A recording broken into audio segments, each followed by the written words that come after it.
देख लीजिए आज का पहला क्वेश्चन क्या कहता है। आज का पहला क्वेश्चन साइंस यानी विज्ञान में रहेगा, यानी बिहार बीएड एंट्रेंस परीक्षा 2022 का रहेगा। चलिए आज का प्रश्न देख लीजिए, पहला क्वेश्चन क्या कहते हैं। आप इसको सेट के रूप में भी बना सकते हैं। आज का पहला क्वेश्चन है, निम्नलिखित में से कौन द्रव्यमान की इकाई नहीं है। पहला है पौंड, बी में है किलोग्राम, सी में है ग्राम, डी में है डाइन।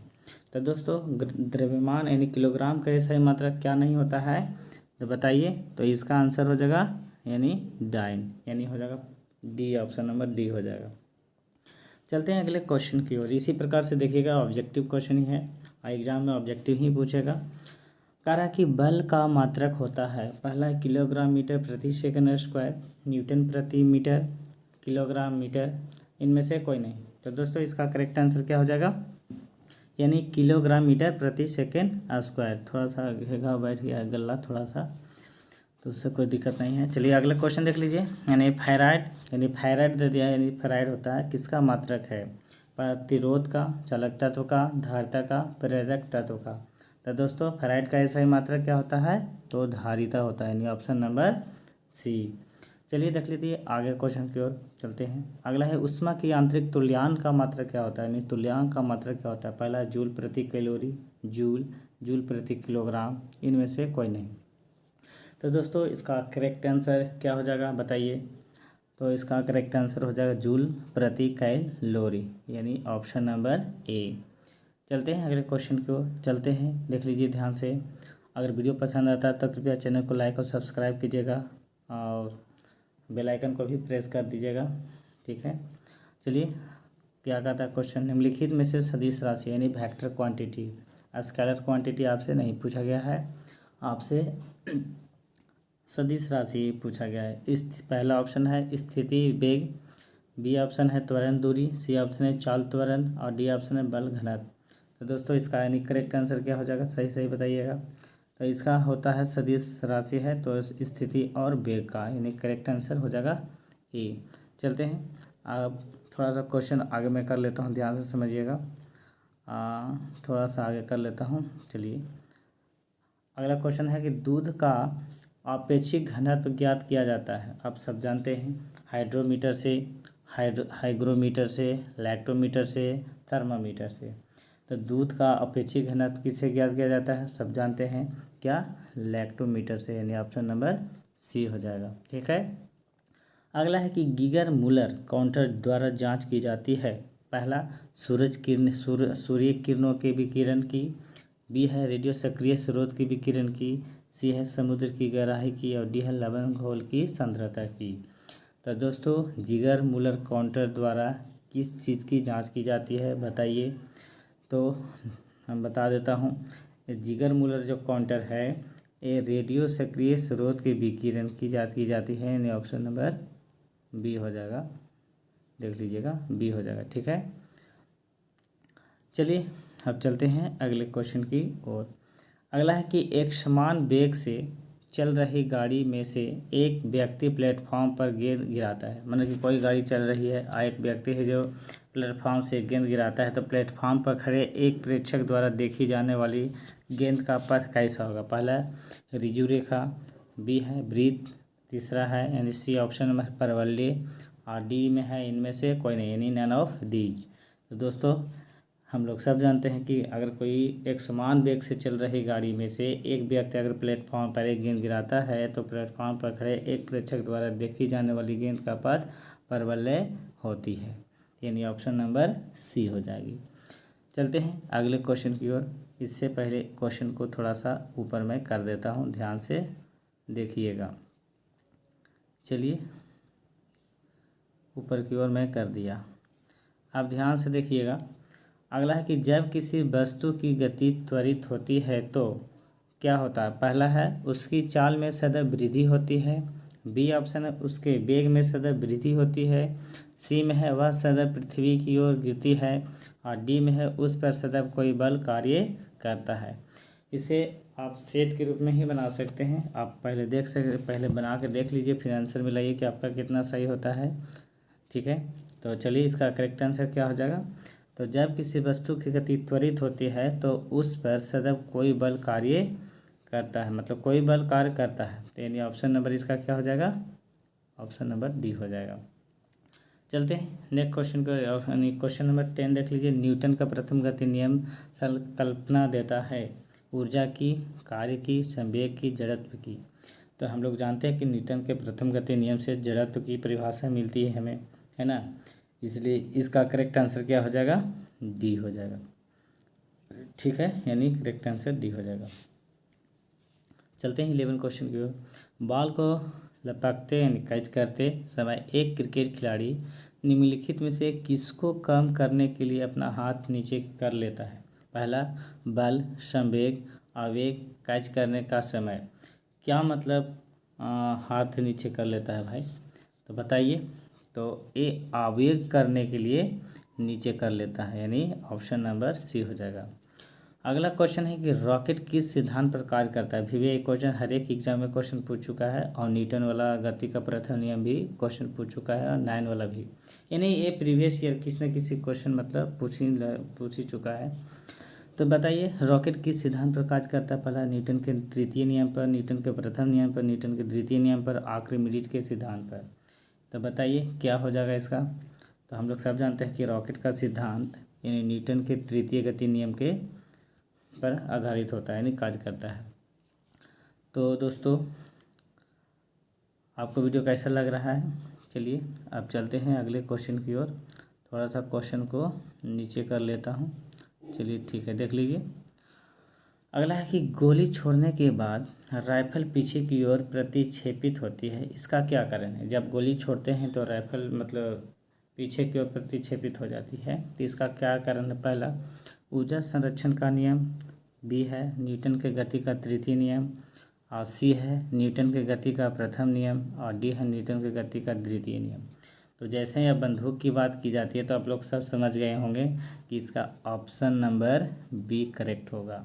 ठीक है, क्यों होगा, क्योंकि हम जानते हैं कि every action and opposite reaction Newton third law of motion, यानी प्रत्येक क्रिया के बराबर विपरीत प्रतिक्रिया होती है, तो न्यूटन के हम तृतीय गति नियम कहते हैं। इसलिए इसका करेक्ट आंसर बी हो जाएगी। अब चलते हैं अगले क्वेश्चन की ओर। कहता है कि एक मनुष्य एक दीवार को धकेलता है। ठीक है, कोई मनुष्य है जो एक दीवार को धकेलता है तथा इसको विस्थापित नहीं कर पाता है, का मतलब है कि धकेल नहीं पाता है, तो वह क्या करेगा। पहला, ऋणात्मक कार्य करता है, धनात्मक कार्य करता है, परंतु अधिकतम नहीं, कोई कार्य नहीं करता है, अधिकतम कार्य करता है। तो बताइए जब कोई वस्तु मतलब जब कोई व्यक्ति है किसी दीवार को ढकेलेगा तो नहीं ढकेल पाता है, तो सही बात है कि कोई भी काम नहीं कर सकता है ना। तो इसलिए इसका आंसर क्या हो जाएगा, यानी सी हो जाएगा। ठीक है, अब चलते हैं अगले क्वेश्चन की ओर, ध्यान से समझिएगा। अगला क्वेश्चन है, यदि एक बल F को किसी पिंड पर लगाने से उस पिंड को u वेग प्राप्त होता है तो शक्ति होगी। तो देख लीजिए दोस्तों, ये सब न्यूमेरिकल का क्वेश्चन है। तो न्यूमेरिकल का क्वेश्चन मैं एक वीडियो में बताऊंगा, वो भी मतलब ऑनलाइन, मतलब फेस टू फेस बताएंगे। ठीक है, तो अभी फ़िलहाल इसका आंसर बता देता हूँ। न्यूमेरिकल या मैथ का या रीजनिंग का जो भी वीडियो रहेगा मैं फेस टू फेस यूट्यूब पर ही पढ़ा दूँगा, टेंशन मत लीजिएगा, और भी फ्री। तो देख लीजिए इसका क्वेश्चन मतलब आंसर क्या होगा। तो इसका होगा F बराबर AM इंटू V होता है। ठीक है, तो इसका करेक्ट आंसर सी होगा। अब कैसे होता है तो मैं न्यूमेरिकल जब पढ़ाऊँगा तो बता दूँगा। चलते हैं अब अगले क्वेश्चन की ओर। देख लीजिए अगला क्वेश्चन क्या कहता है।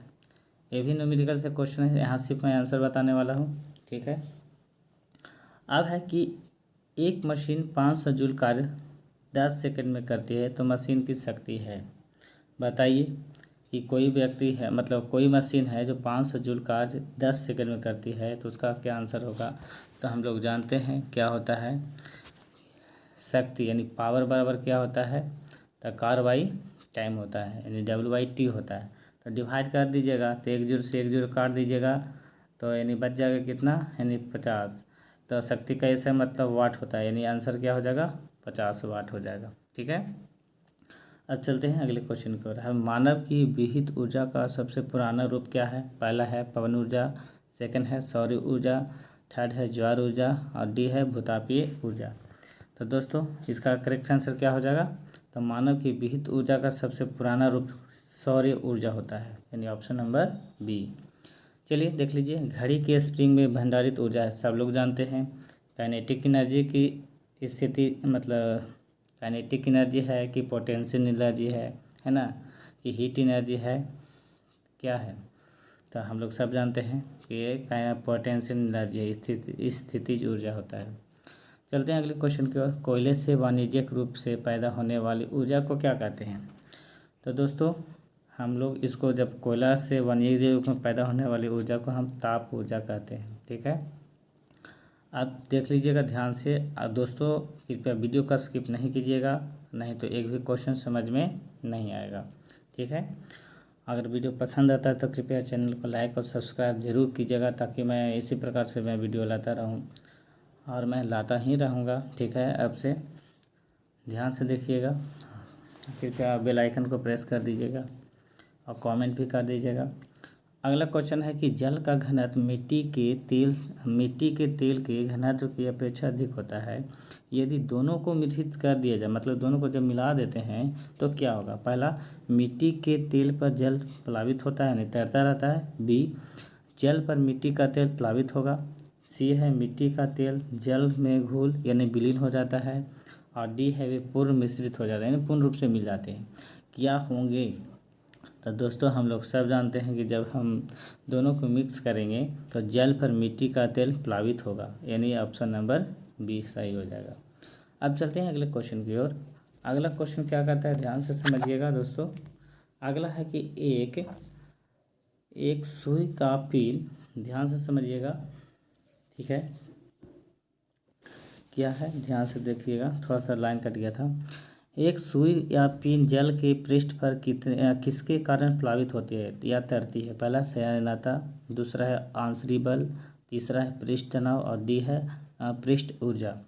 तो दोस्तों इसका यानी करेक्ट आंसर हो जाएगा सी, यानी पृष्ठ तनाव। सरफेस टेंशन का मतलब पृष्ठ तनाव होता है, यानी ये आंसर हो जाएगा सी। अगला क्वेश्चन है कि वर्षा की बूंद का आकार गोलाकार किस कारण से होती है? तो ये भी क्या आंसर हो जाएगा? ये भी सरफेस टेंशन यानी पृष्ठ तनाव के कारण वर्षा की बूंद गोलाकार होती है। हर एक एग्जाम में क्वेश्चन पूछ चुका है। चलिए दोस्तों आगे क्वेश्चन की ओर चलते हैं, ध्यान से समझिएगा। थोड़ा सा स्क्रॉल कर लेता हूँ। अगला है कि पृथ्वी का प्लायन वेग होता है, तो क्या होता है दोस्तों? पहला ऑप्शन है 15.0 किलोमीटर पर सेकेंड, बी है 21.1 किलोमीटर पर सेकेंड, सी है 7.0 किलोमीटर पर सेकेंड और डी है 11.2 मीटर पर सेकेंड। 11.2 मीटर पर सेकेंड कहेगा, मतलब 11.2 किलोमीटर प्रति सेकेंड। तो यही करेक्ट आंसर हो जाएगी, यानी डी ऑप्शन। ठीक है, अगला है कि गुरुत्वाकर्षण नियम की परिभाषा किसने दी थी? पहले न्यूटन ने, आर्किमिडीज ने, गैलीलियो ने, फैराडे ने। तो हम लोग सब जानते हैं कि ये न्यूटन ने दिया था, है ना। अगला, किसी उपग्रह में किसी अंतरिक्ष यात्री द्वारा गिराई गई चम्मच क्या होगा? पहला, फर्श पर गिर जाएगी, अचल रहेगी, माने वही रहेगी, उपग्रह की गति का अनुसरण करती रहेगी और डी है स्पर्श रेखीय दिशा में चली जाएगी। क्या होगी? तो हम लोग सब जानते हैं कि उपग्रह की गति का अनुसरण करते रहेगी, है ना। इसके लिए करेक्ट आंसर हो जाएगा सी। अब है डेसिबल क्या है? पहला, एक संगीत वाक है, शोर की तरंग दैर्घ्य है, कि संगीत का एक स्वर है, कि ध्वनि का स्तर की एक माप है। क्या है बताइए? तो देख लीजिए, डेसिबल ध्वनि का मात्रक होता है, तो इसलिए आंसर क्या हो जाएगा? ध्वनि स्तर की एक माप है, यानी डी ऑप्शन हो जाएगा, है ना। थोड़ा सा ऊपर कर लेता हूँ, ध्यान से समझिएगा और अच्छे से समझिएगा, है ना। अगला है कि ध्वनि का तरत्व किस पर निर्भर करता है? पहला, आवृत्ति पर, तीव्रता पर, वेग पर, आयाम पर। तो दोस्तों क्या होगा इसका करेक्ट आंसर? तो ध्यान से देखिएगा कि ध्वनि का तरत्व जो है हमेशा हर्ट्ज यानी आवृत्ति पर निर्भर करता है, यानी ऑप्शन नंबर ए। अब है 20 हर्ट्ज से 20,000 हर्ट्ज, 20,000 हर्ट्ज की आवृत्ति वाली ध्वनि को क्या कहते हैं? ये क्वेश्चन है, ये एग्जाम में पूछ चुका है। सर्वे ध्वनियाँ, पारास्वर्विक, अपस्रविक, मेगासोनिक्स। क्या होगा? तो हम लोग सब जानते हैं कि 20 से 20,000 हर्ट्ज तक की ध्वनि को हम सर्वे ध्वनि कहते हैं, है ना।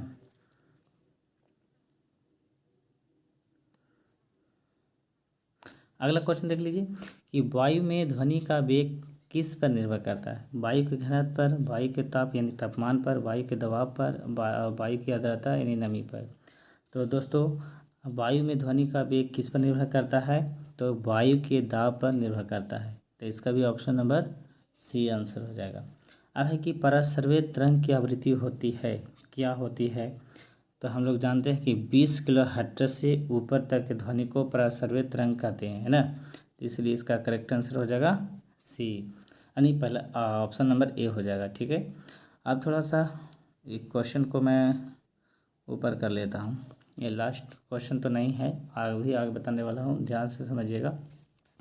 अब है कि सरल लोलक का अधिकतम आवर्तकाल क्या होता है? यहाँ से क्वेश्चन पूछ दिया है, ये न्यूमेरिकल का क्वेश्चन है, ठीक है। लेकिन मैं बताया था कि न्यूमेरिकल का क्वेश्चन मैं अलग के वीडियो में करा दूंगा, सिर्फ यहाँ फिलहाल आंसर बताऊंगा। 60 मिनट, 30 मिनट, 20.2 मिनट, 84.6 मिनट। तो सरल लोलक का अधिकतम आवर्तकाल 84.6 मिनट किस प्रकार से हुआ, अगले वाले वीडियो में मैं बताऊँगा। तो इसलिए ऑप्शन नंबर डी सही हो जाएगा। अगला क्वेश्चन है कि वह पिंड जो ऊष्मा का अच्छा अवशोषक होता है निम्नलिखित में से कौन सा गुण वाला भी होता है? पहला है अच्छा परावर्तक, पूर्वानुमान संभव नहीं है, अच्छा विकिरक और बुरा विकिरक। तो दोस्तों इसका करेक्ट आंसर क्या हो जाएगा? तो अच्छा विकिरक यानी ऑप्शन नंबर सी सही हो जाएगा। ठीक है, ए वाला सही है। अब चलते हैं अगले क्वेश्चन की और ध्यान से समझिएगा। अगला क्वेश्चन देख लीजिए, क्या कहता है कि थर्मामीटर में आमतौर पर पारे का प्रयोग किया जाता है, क्यों किया जाता है? क्योंकि इसमें पहला उच्च यानी अधिक तरलता होती है, बी ऑप्शन है उच्च संघनता होती है, सी ऑप्शन है उच्च चालकता होती है और डी ऑप्शन है उच्च विशिष्ट ऊष्मा होती है। तो क्या होती है दोस्तों, ध्यान से समझाइए, बताइए। क्योंकि थर्मामीटर में आमतौर पर पारे का प्रयोग जब किया जाता है तो उच्च चालकता होती है, ध्यान से रखिएगा, यानी ऑप्शन नंबर सी सही हो जाएगा, ए वाला सही है। ठीक है, अब चलते हैं अगला क्वेश्चन की ओर। वह तापमान जिसका पाठ्यांक फ़ारेनहाइट और सेल्सियस दोनों पैमाने पर वही होता है, आप लोग सभी जानते हैं, क्या जानते हैं, ये -40 डिग्री सेंटीग्रेड या सेल्सियस होता है। निम्नलिखित में से या निम्न में से किसमें संवहन होती है या होता है? पहला केवल ठोसों और द्रवों में, केवल द्रवों और गैसों में, केवल गैसों और ठोसों में, ठोस द्रव गैस तीनों में। तो दोस्तों हम लोग जानते हैं कि सबसे किसमें संवहन जो होता है तो वो केवल द्रव और गैस में होती है, यानी ऑप्शन नंबर बी हो जाएगी, है ना। अब चलते हैं नेक्स्ट क्वेश्चन की ओर, ध्यान से समझिएगा। अगला क्वेश्चन है वायुमंडल में प्राय गर्मी कहाँ से आती है? ठीक है, सूर्य ताप से, चालन से, विकिरण से, संवहन से। तो हम लोग सब जानते हैं कि वायुमंडल में प्राय गर्मी जो आती है ये सूर्य ताप से ही आती है। निम्न में कौन प्रकाश के वायुमंडलीय अपवर्तन की घटना नहीं है? पहला रात में तारा की टिमटिमाहट, सूर्य का आकाश में अपनी वास्तविक ऊंचाई से ज़्यादा ऊंचाई पर दिखना, सूर्य का अपने वास्तविक उदय से 2 या 3 मिनट पहले दिखाई पड़ना, सूर्य का सूर्यास्त से या सूर्यास्त के समय लाल दिखाई देना। क्या हो जाएगा दोस्तों, बताइए। तो हम लोग सब जानते हैं कि प्रकाश के वायुमंडल अपवर्तन की घटना इनमें से कौन नहीं है? तो इसका आंसर हो जाएगा डी, सूर्य का सूर्यास्त के समय लाल दिखाई देना, ये वायुमंडल का अपवर्तन का घटना नहीं है, ये प्रकाश के प्रकीर्णन के कारण होती है। अब चलते हैं अगले क्वेश्चन की ओर, ध्यान से समझिएगा। चलिए आ जाइए, अगर क्वेश्चन अच्छा लगता है तो कृपया वीडियो को लाइक और सब्सक्राइब कर दिया, मेरा मतलब हमारे चैनल को लाइक और सब्सक्राइब कर दीजिएगा।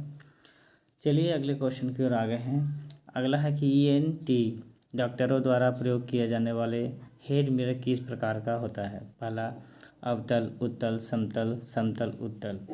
बताइए दोस्तों। तो हम लोग जानते हैं कि डॉक्टरों को जो हेड मिरर के रूप में जो प्रयोग करता है वो कॉनकेव मिरर होता है, यानी अवतल दर्पण होता है। ठीक है, लेंस या दर्पण में अवतल है तो अवतल ही मार दीजिएगा। अब है कि वाहन चालक हेतु पार्श्व दृश्य दर्पण होता है, साधारण, अवतल, उत्तल और प्रतिलोमित। तो हम लोग सब जानते हैं कि वाहन चालक में हमेशा पृष्ठ मतलब पार्श्व दृश्य दर्पण जो होता है यानी मिरर जो होता है उसमें हमेशा उत्तल दर्पण होता है ना। साइड मिरर के रूप में जो होता है जो उत्तल दर्पण होता है। अब है कारों के हेड लैंप में प्रयुक्त दर्पण किस प्रकार का होता है, लेकिन याद रखिएगा परवलयीय अवतल, समतल, गोलीय उत्तल और बेलनाकार अवतल। तो कारों के हेड लाइट में जो होता है ये परवलयीय अवतल होता है, लेकिन साइड मिरर में होता है उत्तल। ध्यान से समझिएगा। चलते हैं नेक्स्ट क्वेश्चन की ओर। और दोस्तों अगर वीडियो पसंद आता है कृपया चैनल को लाइक और सब्सक्राइब कर दीजिएगा ताकि मैं इसी प्रकार से वीडियो लाता रहूं। अगला है कि आकाश में नीला रंग प्रकट होने के साथ संबंध प्रकाश की घटना है। पहला व्यक्तीकरण, सेकंड है परावर्तन, थर्ड है अपवर्तन और डी है प्रकीर्णन। तो दोस्तों बताइए इसका करेक्ट आंसर क्या होगा। मैंने बताया था कि आकाश में नीला रंग प्रकट होने के कारण है प्रकाश का प्रकीर्णन, यानी ऑप्शन नंबर डी। अगला है कि मरीचिका का कारण है। ये भी एक क्वेश्चन है, हर एक एग्जाम में क्वेश्चन पूछ चुका है। मरीचिका का कारण क्या है, तत्व भूमि द्वारा परिवर्तन, वायु की परतों द्वारा पूर्ण आंतरिक परिवर्तन और सी है प्रकाश का व्यक्तीकरण और डी है प्रकाश का विवर्तन। तो दोस्तों इसका करेक्ट आंसर क्या होगा, वायु की परतों द्वारा पूर्ण आंतरिक परिवर्तन के कारण मरीचिका दिखाई पड़ता है। ठीक है, अब चलते हैं अगले क्वेश्चन की ओर। कैसा लग रहा है वीडियो दोस्तों, ध्यान से बताइएगा, अब अच्छे से बताइएगा। अगला है कि अबिंदुकता का दोष दूर करने के लिए निम्नलिखित में से किस लेंस का प्रयोग किया जाता है। अगला है सिलेंडरी लेंस, अवतल लेंस, उत्तल लेंस, द्विफोक्सी लेंस। बताइए। तो हम लोग जानते हैं सिलेंडरी लेंस का मतलब वही होता है सिलेंडर लेंस। तो इसका करेक्ट आंसर वही हो जाएगा, यानी सिलेंडरी लेंस।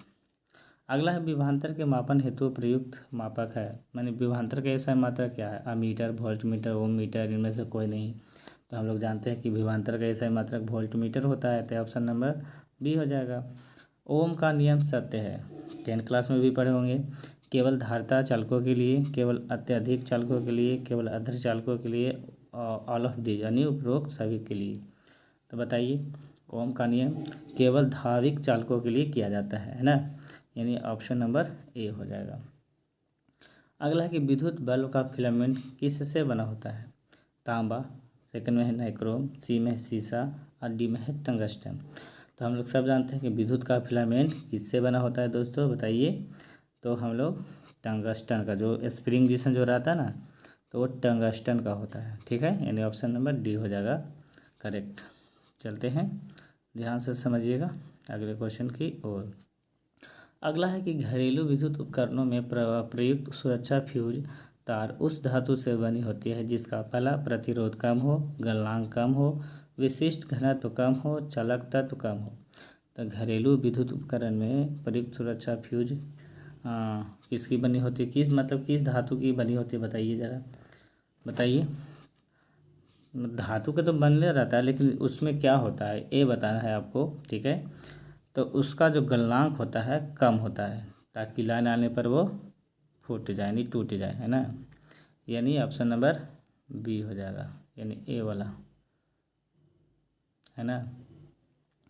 चलते हैं अगले क्वेश्चन की ओर। अगला है कि ट्रांसफार्मर के क्रोड के लिए सर्वोत्तम द्रव है। पहला स्टेनलेस स्टील, मृदु इस्पात, कठोर स्टील, नर्म लोहा। तो ट्रांसफार्मर के क्रोड मतलब जो कोड के लिए सर्वोत्तम जो द्रव का यूज किया जाता है वो नर्म लोहा यूज किया जाता है ना, ध्यान से समझिएगा, नर्म लोहा। अगला कि ट्रांसफार्मर किसके सिद्धांत पर कार्य करता है। सब प्रेरण के सिद्धांत पर, अनोन्य प्रेरण के सिद्धांत पर, जनरेटर के सिद्धांत पर, इन्वर्टर के सिद्धांत पर। बताइए। तो हम लोग सब जानते हैं कि ट्रांसफार्मर अनोन्य प्रेरण के सिद्धांत पर कार्य करते हैं, यानी ऑप्शन नंबर यानी बी हो जाएगा। दोस्तों अब चलते हैं अगले क्वेश्चन की ओर। थोड़ा सा ध्यान से देखिएगा, अच्छे से बताइएगा। निम्नलिखित में से वह धातु कौन सी है जिसकी प्रयोग विद्युत चुंबक के रूप में नहीं किया जाता। पहला है लोहा, सेकंड में है तांबा और थर्ड में है निकिल और डी में है कोबाल्ट। तो वह धातु जिसकी प्रयोग विद्युत चुंबक के रूप में नहीं किया जाता है तो कौन सा है, तो तांबा है, यानी इसका ऑप्शन बी सही हो जाएगा, है ना। अगला कि आधुनिक शक्तिशाली चुंबक किससे बनती है। पहला लौह यौगिक से, लौह चुंबकीय पदार्थ से एल्युमिनियम, कोबाल्ट, निकेल की मिश्र धातुओं से, लोहा, कोबाल्ट, निकेल की मिश्र धातुओं से। यानी आधुनिक शक्तिशाली चुंबक जो बनते हैं किससे बनते हैं बताइए। तो लोहा, कोबाल्ट, निकेल की मिश्र धातुओं से बनते हैं, यानी ऑप्शन नंबर डी हो जाएगी। चलिए चलते हैं अगले क्वेश्चन को, ध्यान से समझिएगा कि प्रत्यावर्ती धारा को दृश्य धारा में बदला जाता है। पहला ट्रांसफार्मर के द्वारा, सेकंड डायनमो के द्वारा, थर्ड है दोलक के द्वारा, और फोर्थ है दृष्टिकारी के द्वारा। तो प्रत्यावर्ती धारा को दृश्य धारा में कैसे बदला जाता है बताइए। तो दृष्टिकारी के द्वारा बदला जाता है, यानी ऑप्शन नंबर डी हो जाएगा। ठीक है दोस्तों, चलिए अगला है कि निम्न में से विषम पद है। Microwave, coaxial cable, optical fibre, twisted pair wire, कौन मतलब कि विषम है, अलग कौन सा है बताइए। आप बता के देखिए ज़रा। तो ये सब देखिए, ये तीनों जो है ध्यान से समझिएगा। देखिए ये तीनों जो है यहाँ से यहाँ तक सब एक ही है, लेकिन ये अलग है। अब चलते हैं अगले क्वेश्चन की ओर, ध्यान से समझिएगा। देखिए अगला है कि सूक्ष्म तरंग संचार में किस आवृत्ति की तरंगें प्रयुक्त की जाती है। पहला 100 किलो हर्ट्ज से 3 किलो हर्ट्ज, 100 मेगा हर्ट्ज से 300 मेगा हर्ट्ज, 100 गति हर्ट्ज से 300 किलो हर्ट्ज, उपरोक्त में से कोई नहीं। तो सूक्ष्म तरंग संचार जो है किस आवृत्ति तरंग में प्रयुक्त की जाती है आपको ये बताना है। तो ये 100 गति हर्ट्ज से 300 किलो हर्ट्ज में मतलब प्रयुक्त की जाती है, इसलिए ऑप्शन नंबर सी हो जाएगी।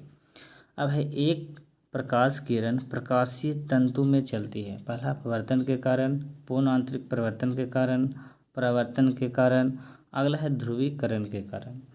तो दोस्तों इसका करेक्ट आंसर क्या होगा बताइए। तो पूर्ण आंतरिक परिवर्तन के कारण से चलती है, यानी ऑप्शन नंबर बी। अब है अगला है जो केमिस्ट्री है, जो जिसको रसायन विज्ञान भी के नाम से जानते हैं। तो देख लीजिए, इसमें फिजिक्स, केमिस्ट्री, बायोलॉजी तीनों चैप्टर मैं कवर कर दूंगा। फिजिक्स कवर हो गया, और केमिस्ट्री और बायोलॉजी बचा हुआ है, उसको भी कवर कर ही रहा हूँ। तो दोस्तों अगर आपको वीडियो पसंद आता है तो कृपया हमारे इस चैनल को लाइक और सब्सक्राइब कर दीजिएगा। ठीक है, चलिए अगला है क्या, थोड़ा सा इसको मैं ऊपर करके देखता हूँ। ठीक है, रसायन विज्ञान को अगला है, देख लीजिए ध्यान से कि पदार्थ की चौथी अवस्था क्या होती है। गैस, वाष्प, प्लाज्मा, इलेक्ट्रॉन। अब यहाँ से केमिस्ट्री चालू है, इसलिए आप बताइएगा ध्यान से कि पदार्थ की चौथी अवस्था क्या होती है। फिर से मैं बोल रहा हूँ, गैस, वाष्प, प्लाज्मा, इलेक्ट्रॉन। तो पदार्थ की चौथी अवस्था प्लाज्मा होती है। क्या होती है? प्लाज्मा। ठीक 0 डिग्री सेल्सियस पर कटोरे में रखे बर्फ और पानी में क्या परिवर्तन आएगी। पहला, सारी बर्फ पिघल जाएगी, सारा पानी बर्फ बन जाएगा, कोई परिवर्तन नहीं आएगा, थोड़ी सी बर्फ पिघल जाएगी। अब बताइए कि जब 0 डिग्री सेंटीग्रेड होता है तब कटोरे में अगर बर्फ़ और पानी मतलब पानी में अगर बर्फ़ को हम डाल देते हैं तो उसमें क्या परिवर्तन हो गया। एक कंडीशन दिया गया कि 0 डिग्री सेंटीग्रेड पर डालना है। तो इसमें क्या होगा कि सारा पानी जो है बर्फ़ बन जाएगा, क्योंकि 0 डिग्री सेंटीग्रेड पर बर्फ़ है जो जम जाता है ना। तो इसलिए इसका करेक्ट आंसर बी होगा। ऐसे तो 4 डिग्री सेल्सियस पर भी पानी जम जाती है, -4 डिग्री सेल्सियस पर जमती है। अगला है कि किसी गैस को द्रव में बदलने के लिए सबसे सरल विधि कौन सी होती है। पहला ऑप्शन है कम तापमान और उच्चतम दाब, और सेकंड ऑप्शन है उच्च तापमान और कम दाब, और सी ऑप्शन है कम तापमान और कम दाब, और डी ऑप्शन है उच्च तापमान और उच्च दाब। तो बताइए दोस्तों, तो हम जानते हैं कि किसी गैस को द्रव में बदलने के लिए सबसे सरल विधि कम तापमान और उच्चतम दाब होता है, इसलिए ऑप्शन नंबर ए सही हो जाएगा। ठीक है, अब थोड़ा सा ऊपर चलता हूँ, ध्यान से देखिएगा। अगला है वह चुनिए जो मिश्रण नहीं है। ठीक है, पहला है वायु, गैसोलीन, एलपीजी, आसुत जल। ठीक है, इसमें कौन सा मिश्रण नहीं है। तो वायु, गैसोलीन, एलपीजी तो सब तो लिक्विड है, लेकिन आसुत जल लिक्विड नहीं है, मतलब मिश्रण नहीं है, इसलिए इसका करेक्ट आंसर डी हो जाएगा। सही कथन का चयन करना है। पहला है मिश्रण समांगी होते हैं। एक मिश्रण में घटक नियत अनुपात में उपस्थित होते हैं। किसी मिश्रण के घटकों को पृथक नहीं किया जा सकता है। एक मिश्रण के गुणधर्म उसके घटकों के समान हो जाते हैं। इसमें से आपको सही है वही खाली चुनना है दोस्तों। तो बताइए, तो हम जानते हैं कि एक मिश्रण के जो गुणधर्म होते हैं उसके घटकों के समान हो जाते हैं, इसलिए ऑप्शन नंबर डी सही हो जाएगा। ठीक है। अगला है कि बादल किसका कोलाइडी परिक्षेपण है। पहला, जल के परिक्षेपण माध्यम में वायु, और जल के परिक्षेपण माध्यम में कोहरा, और वायु के परिक्षेपण माध्यम में कुहासा, और वायु के परिक्षेपण में माध्यम में जल बिंदु। तब बादल किसका कोलाइडी परिक्षेपण होता है, आपको ये बताना है दोस्तों। तो वायु के परिक्षेपण माध्यम में जल बिंदु होता है। ठीक है, यानी ऑप्शन नंबर डी हो जाएगा। चलते हैं ऊपर की ओर। तो ये तो आती था लास्ट। अब चलते हैं अगले क्वेश्चन की ओर। चलिए, अगला क्वेश्चन क्या कह रहा है कि परमाणु न्यूक्लियस बने होते हैं। जो परमाणु के न्यूक्लियस क्या चीज़ से बने होते हैं। पहला, प्रोटॉन और इलेक्ट्रॉनों से, प्रोटॉन और आइसोटोनों से, इलेक्ट्रॉन और न्यूट्रॉन से, प्रोटॉन और न्यूट्रॉन से। ये केमिस्ट्री का क्वेश्चन है। तो बताइए क्या होगा। तो परमाणु के न्यूक्लियस में क्या होते हैं, तो प्रोटॉन और न्यूट्रॉन होते हैं। न्यूक्लियस मतलब नाभिक, परमाणु के नाभिक में प्रोटॉन और न्यूट्रॉन होते हैं। तो इसका क्या आंसर हो जाएगा, डी हो जाएगा। उन तत्वों को क्या कहा जाता है जिनमें समान संख्या में प्रोटॉन और भिन्न संख्या में न्यूट्रॉन होते हैं। इसका पहला ऑप्शन है समस्थानिक, दूसरा ऑप्शन है समावयवी, और थर्ड ऑप्शन है संभार परमाणु, और फोर्थ में अपर रूप उसी। तो हम जानते हैं जिसकी प्रोटॉन संख्या समान हो और न्यूट्रॉन संख्या भिन्न, उसको हम समस्थानिक कहते हैं। तो इसलिए इसका करेक्ट आंसर ए होगा। अगला है कि परमाणु ऊर्जा के उत्पादन में प्रयोग किया जाने वाला आइसोटोप कौन सा होता है। तो बताइए। तो मैं बता देता हूँ, ये होता है यूरेनियम 235, यानी सी का पहला, मतलब 65 का पहला आंसर हो जाएगा। चलते हैं और ऊपर की ओर मैं करता हूँ क्वेश्चन को। ठीक है। अगला है कि परमाणु पायल का प्रयोग कहाँ होता है। एक्स किरणों के उत्पादन में, नाभिक विखंडन के प्रचलन में, ताप नाभिकीय संलयन के प्रचलन में, परमाणु त्वरण में। क्या होता है, तो इसका नाभिकीय विखंडन के प्रचलन में परमाणु पायल का प्रयोग किया जाता है। ठीक है, ध्यान से समझिएगा। तो इसका आंसर क्या हो जाएगा, यानी बी, ए वाला क्वेश्चन हो जाएगा। ऊपर वाला ध्यान से समझिएगा, ए हो जाएगा। ठीक है। अब चलते हैं, विद्युत संयोजक बंध उपस्थित होता है। पहला, साधारण लवण में, जल में, चीनी में, इनमें से सभी में विद्युत संयोजक होता है, बंध जो होता है उपस्थित होते हैं। तो ये साधारण लवण में उपस्थित होते हैं, ध्यान से समझिएगा। चलिए, अगला क्वेश्चन है कि सोडियम को आमतौर पर किस पदार्थ के नीचे रखा जाता है। एल्कोहल में, जल में, अमोनियम में, कैरोसिन यानी मिट्टी का तेल में। तो आप जैसे ही मिट्टी का तेल आगे तो समझ गए होंगे कि सोडियम को मिट्टी के तेल में रखा जाता है, जिसको कैरोसिन भी बोला जाता है। तो इसका आंसर क्या हो जाएगा, यानी डी हो जाएगा। अगला है कि बिजली के बल्ब में क्या भरा होता है। पहला, nitrogen, carbon dioxide, argon, oxygen. तो हम लोग सब जानते हैं कि बिजली के बल्ब में हमेशा आर्गन होता है। क्या होता है, आर्गन, यानी ए वाला ऑप्शन है आर्गन। अब चलते हैं अगले क्वेश्चन की ओर। अगला है कि लोहा किससे निकाला जाता है। हिंगोल से, हेमेटाइट से, बॉक्साइट से, डोलोमाइट से। तो ध्यान से समझिएगा, लोहा किसका एक्स है, तो हेमेटाइट का है। तो इसलिए करेक्ट आंसर क्या हो जाएगा, बी हो जाएगा। अधातुओं में से निम्न में से कौन सा गुणधर्म सामान्यता पाया जाता है। पहला, भंगुरता, चालकता, तन्यता, आघात वन्यता। अधातुओं में क्या गुण पाए जाते हैं भाई, तो बताइए। अधातुओं में भंगुरता पाया जाता है, यानी ऑप्शन नंबर ए। अम्लगम मिश्र धातु है जिसके आधार धातु है, यानी अम्लगम जो है किसका मिश्र धातु है। एल्युमिनियम का, पारा का, तांबा का, जिंक का, किसका है। तो ये पारा का एक्स है। किसका है, पारा का। चलते हैं अगले क्वेश्चन की ओर, ध्यान से समझिएगा, है ना। ये तो मिलाने वाला दे दिया है दोस्तों, ध्यान से देख लीजिए। निम्नलिखित का मिलान कीजिए, मिश्र धातु और संगठन है, ठीक है। पहले पढ़ लेता हूँ, उसके बाद आगे क्वेश्चन को देख लेते हैं ना। अगला है कांसा। कांसा किसका मिश्रण है? अच्छा, पीतल किसका है? जर्मन सिल्वर किसका है? मुद्रण धातु किसका है ना। इधर ऑप्शन देख लेता हूँ क्या है ऑप्शन में। अच्छा, तो इस प्रकार से दिया गया है ना। तो चलिए इसको मैं देखता हूँ, चलिए मैं यहाँ से बताता हूँ, है ना। चलिए देख लीजिए, कांसा जो है तांबा और टीन का मिश्र धातु होता है, यानी इसका ए हो जाएगा, ठीक है। पीतल किसका मिश्र धातु? तांबा, जिंक और जस्ता का होता है, ठीक है, यानी इसका ए हो जाएगा। जर्मन सिल्वर किसका होता है? तो तांबा, जिंक और निकेल का, यानी इसका ए हो जाएगा। अब मुद्रण धातु किसका होता है? तो सीसा, एंटीमनी, टीन का, यानी इसका ए हो जाएगा, है ना। ध्यान से देख लीजिएगा। अब चलते हैं अगले क्वेश्चन की ओर, ध्यान से देखिएगा, समझिएगा। मैंने बता दिया हूँ, है ना। चलिए देख लीजिए। अगला कि फोटोग्राफी में सामान्यतः प्रयोग किए जाने वाले हाइपो का रासायनिक नाम क्या है? यानी जो फोटोग्राफी में जो प्रयोग किए जाते हैं उसको हाइपो का रासायनिक नाम क्या? पहला sodium thiosulphate, silver nitrate, sodium nitrate, silver iodide. तो इसका करेक्ट आंसर क्या हो जाएगा? फोटोग्राफी में सिल्वर आयोडाइड का प्रयोग किया जाता है, इसलिए करेक्ट आंसर डी हो जाएंगे।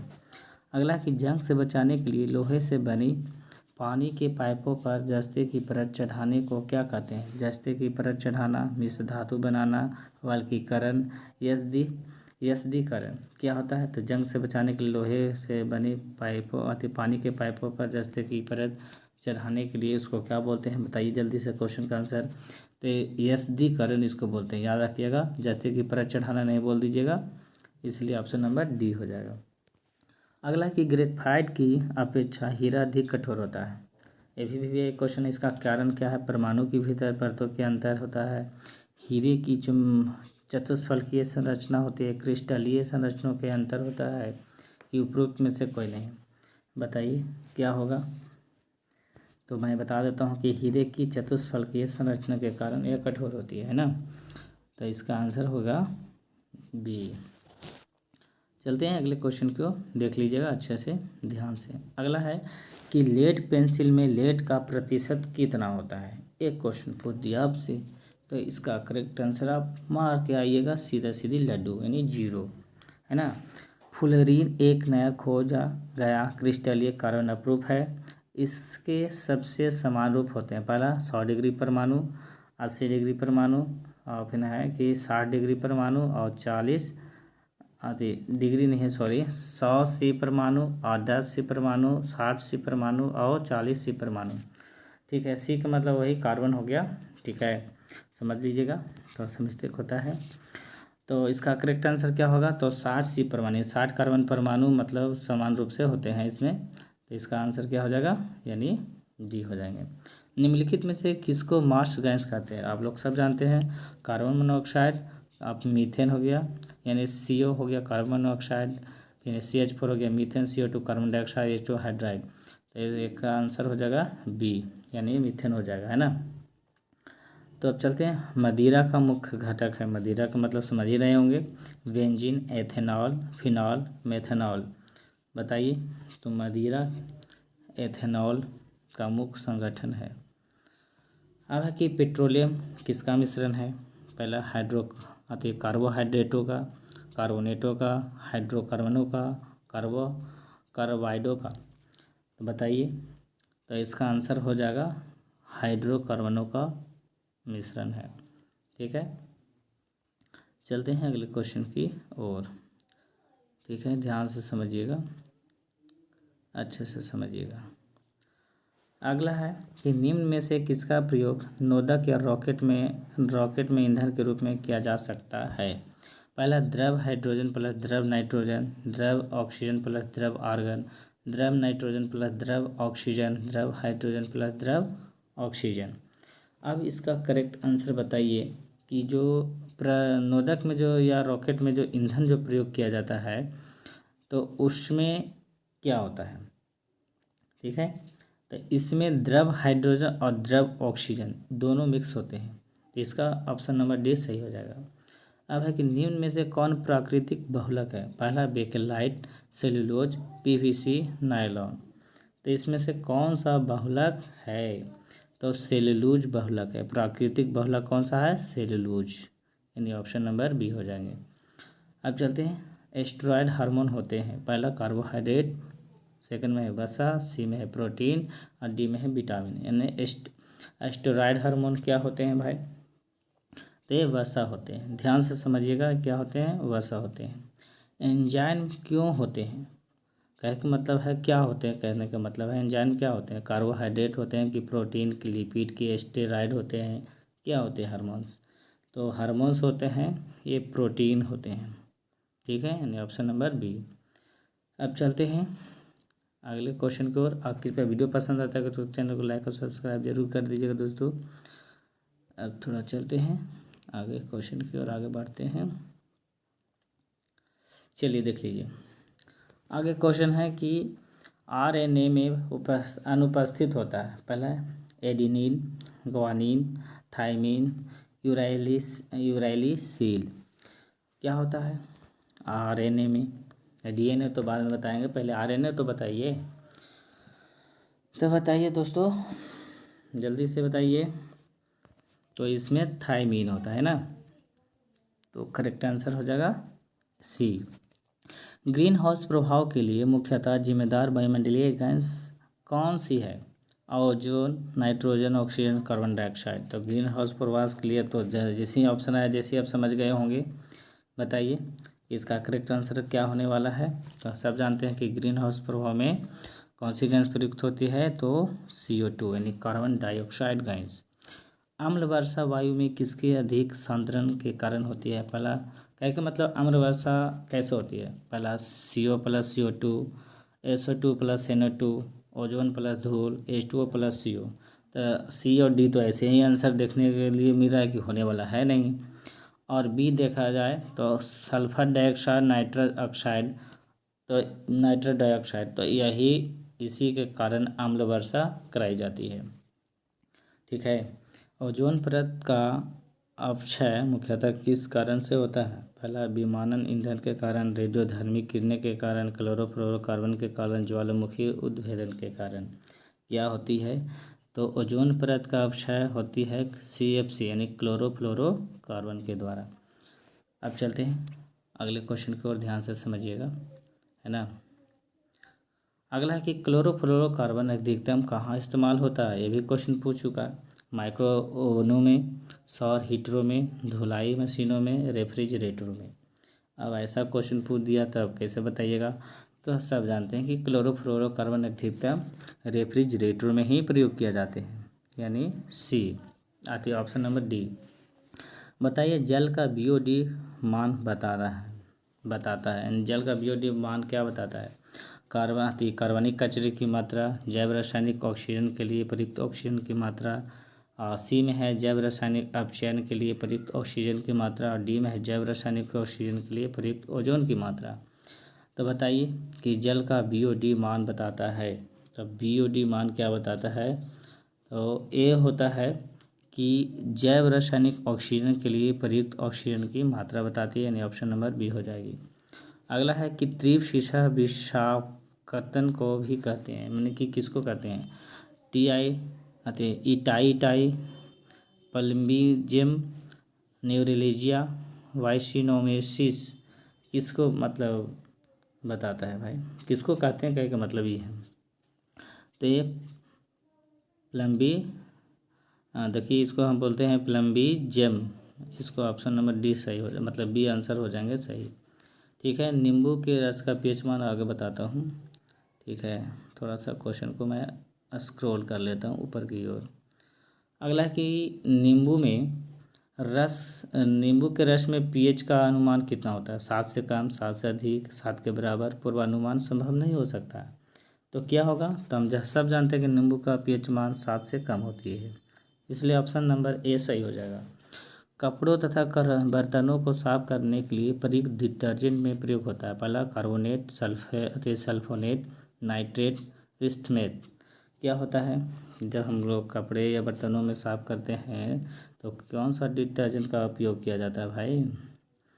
तो इसका हो जाएगा सल्फोनेट, यानी ऑप्शन नंबर यानी बी हो जाएंगे ए। ठीक है, सीधा सीधी कहे तो बी ऑप्शन। अगला है कि निम्नलिखित में से कौन एक कृत्रिम मधुरक नहीं है? साइक्रीन, एस्पार्टेम, एलिटेम, सोडियम बेंजोएट। अब ये बताना है आपको, तो इसका करेक्ट आंसर हो जाएगा सोडियम बेंजोएट। ठीक है, अब अगला क्वेश्चन की ओर चलते हैं। ठीक है, अगला देख लीजिए कि कांच प्रबलित प्लास्टिक बनाने के लिए किस प्रकार के कांच का प्रयोग किया जाता है? पायरेक्स कांच, फ्लैट कांच, क्वार्टेट कांच, रेशा कांच। तो बताइए इसका करेक्ट आंसर क्या हो जाएगा? तो ये रेशा कांच का प्रयोग किया जाता है। ठीक है, यानी ऑप्शन नंबर डी। निम्नलिखित में कौन एक उर्वरक है? ना बताइए, नाइट्रिक अम्ल का, क्या अमोनियम क्लोराइड का, यूरिया, इनमें से सभी। अब यहाँ से क्वेश्चन पूछ दिया ऐसा, तो लोग जब उर्वरक के खाद की बात आती है तो सीधे डायरेक्ट यूरिया पर टिक लगा दीजिए, है ना। अब चलते हैं अगले क्वेश्चन की ओर। अगला क्वेश्चन देख लीजिएगा दोस्तों कि सीमेंट बनाने के लिए किसके मिश्रण को खूब तत्व किया जाता है? चूना पत्थर और ग्रेफाइट, चूना पत्थर और मृतिका, चाक और ग्रेफाइट, मृतिका और ग्रेफाइट। तो इसका करेक्ट आंसर क्या हो जाएगा? चूना पत्थर और मृतिका। ठीक है, यानी ऑप्शन नंबर बी। वल्कनीकरण प्रक्रिया के दौरान निम्नलिखित में से किस पदार्थ के मिलाने से रबड़ को कठोर बनाया जा सकता है? तो इसका करेक्ट आंसर बताइए क्या होने वाला है? पहला है नाइट्रोजन, सिलिकॉन, सल्फर और एल्कोहल। तो इसमें क्या मिलाते हैं बताइए? तो इसमें सल्फर मिलाते हैं। अगला है कि वेकेलाइट, फिनॉल तथा अन्य किसका सहबहुलक है? फॉर्मेल्डिहाइड का, एसीटेल्डिहाइड का, बेंजल्डिहाइड का, सिनाल्डिहाइड का। तो इसको बताइए क्या ऑप्शन हो जाएगा? तो इसका हो गया फॉर्मेल्डिहाइड का, आंसर ए। अब चलिए थोड़ा सा एक केमिस्ट्री ख़त्म हो चुका है, अब आने वाले हैं बायोलॉजी में यानी जीव विज्ञान में। तो दोस्तों धैर्य बनाए रखिएगा, थोड़ा सा टाइम तो देना ही पड़ेगा। अगर सरकारी स्कूल चाहते हैं तो ध्यान से देखना पड़ेगा, है ना। चलते हैं, थोड़ा सा स्क्रॉल कर लेता हूँ। चलिए ए बायोलॉजी का क्वेश्चन है। पहला क्वेश्चन है बायोलॉजी का, ध्यान से समझिएगा। संरचनाओं के कौन से युग में प्रायः पादप और जंतु दोनों कोशिकाओं में पाए जाते हैं? कोशिका भित्ति और न्यूक्लियस एवं क्लोरोप्लास्ट, अंतःप्रदयी जलिका एवं कोशिका कला एवं कोशिका भित्ति। यानी संरचनाओं के कौन से युग में पादप और जंतु दोनों में पाए जाते हैं? कह के मतलब प्लांट और एनिमल्स दोनों में पाए जाते हैं ना। तो इसका करेक्ट आंसर क्या हो जाएगा? तो अंतःप्रदयी जलिका और कोशिका कला ये पाए जाते हैं। ठीक है, इसलिए ऑप्शन नंबर सी हो जाएंगे। अगला है कि निम्नलिखित में से किसका सबसे छोटी जीवित कोशिका होती है? बैक्टीरियम का, माइक्रोप्लाज्मा का, विषाणु यानी वायरस या ईस्ट का। तो ए होता है माइकोप्लाज्मा का, यानी ऑप्शन नंबर बी। कोशिका में निम्न में से कौन सी पाचन थैली कहलाती है? पहला गाल्जिकाय, माइटोकॉन्ड्रिया, राइबोसोम, लाइसोसोम। तो बताइए कि कोशिका में पाचन की थैली किसको कहते हैं? तो इसको हम लाइसोसोम को कहते हैं, इसको आत्महत्या की थैली भी कहा जाता है। अब चलते हैं, थोड़ा सा क्वेश्चन को स्क्रॉल में कर लेता हूँ ऊपर की ओर। अब है कि सेलुलोज निम्नलिखित में से किसका मुख्य घटक है? कोशिका भित्ति का, कोशिका कला का, जाइलम की द्वितीयक भित्ति का, कीटों की शरीर भित्ति का। बताइए। तो हम लोग सब जानते हैं कि सेलुलोज कोशिका भित्ति का मुख्य घटक है, यानी ऑप्शन नंबर पता ना कहाँ से चलाता है। ठीक है, तो देख लीजिए जीवन का ब्लूप्रिंट है। तो जी इसका आंसर पहला का एक हो जाएगा। जीवन का ब्लूप्रिंट क्या होता है? डीएनए आरएनए कोशिका केंद्रक क्या होता है? जीवन का ब्लूप्रिंट। वीवीआई क्वेश्चन है तो ये डीएनए होता है। क्या होता है? डीएनए। अब है कि प्राणियों के वैज्ञानिक नाम लिखने में प्रयुक्त भाषा है फ्रेंच, लैटिन, जर्मन, डच। तो बताइए प्राणियों के वैज्ञानिक नाम में सबसे ज़्यादा कौन सी भाषा युक्त मतलब यूज किया जाता है? तो लैटिन शब्द यूज किया जाता है, यानी लैटिन भाषा पर टिक मार दीजिएगा। अब देख लीजिए अगला क्वेश्चन क्या कहता है, ध्यान से समझिएगा, है ना। अगला क्वेश्चन है कि अन्यतापी प्रणाली प्राणियों के लिए निम्नलिखित में से कौन सा सही है? पहला, उनका रुधिर हर समय शीतल रहता है। उनके शरीर का तापमान वायुमंडल के अनुसार बदलता रहता है। सी में है उनके शरीर का तापमान सदा स्थिर रहता है। और डी में वे रास्ते में आने वाले सभी प्राणियों को मार देते हैं। अन्यतापी प्राणियों के लिए कौन सा सही है? आपको जो करेक्ट है वही बताना है। तो दोस्तों उनके शरीर का तापमान वायुमंडल के अनुसार हमेशा चेंज होते रहता है, नहीं बदलता रहता है। अब चलते हैं नेक्स्ट क्वेश्चन की ओर, ध्यान से समझिएगा और अच्छे से समझिएगा, है ना। अगला देख लीजिए। अगला है कि निम्न में से क्वेश्चन नंबर 108 में देख लीजिएगा, निम्न में से किस युग्म का विविध प्रकार का परिसंचरण तंत्र है? पहला, केचुआ एवं जोक, आदमी एवं व्हेल, कॉकरेज एवं सिल्वर फिश का, और टैडपोल लार्वा एवं मत्स्य का। तो ध्यान से समझिएगा। तो इसका बताइए कि विविध प्रकार का परिसंचरण तंत्र किस में होता है, जो मतलब सबसे अलग हो, है ना। तो ये कॉकरेज एवं सिल्वर फिश का होता है, यानी ऑप्शन नंबर सी सही हो जाएगा। शहद की मक्खी का विष कैसा होता है? अम्लीय, क्षारीय, नमकीन, प्रोटीन। भी एक क्वेश्चन हर एक एग्जाम में यानी बीएड एंट्रेंस परीक्षा में कई बार पूछ चुके भी हैं। तो शहद की मक्खी का विष कैसा होता है बताइए। जो देखने में तो अच्छा लग रहा है, बताइए। तो ये अम्लीय होते हैं। कैसे होते हैं? अम्लीय होते हैं। कॉकरोच जल में जीवित नहीं रह सकता क्योंकि उसका श्वसन अंग, पहला क्लोम जिसको गिल बोलते हैं, वातक जिसको ट्रेकिया बोलते हैं, और पुरस मतलब फुसफुस बोलते हैं, और फुसफुस कोश क्या हो सकता है? तो इसको में होता है ट्रेकिया, श्वसन अंग होता है ट्रेकिया जिसको हम वातक भी बोलते हैं। ऑप्शन नंबर बी सही हो जाएगा, है ना। चलते हैं अगले क्वेश्चन की ओर। अगला है कि किस उभयलिंग जंतु में पर निषेचन पाया जाता है? हाइड्रा में, एक्सकैरिसिस में, एकैरिस में, कि केचुआ में, कि रेशम कीट में। किस में होता है उभयलिंगी जंतु में पर निषेचन? बताइए। तो ये हाइड्रा में होती है क्योंकि इसमें खून भी नहीं होता है। बताइए लंग फिश किसके बीच की संयोजक कड़ी है? पहला एम्फीबिया और मत्स्य का, बी है सरीसृप और पक्षी का, और सी है एम्फीबिया और पक्षी का, और डी है सरीसृप और पक्षी का।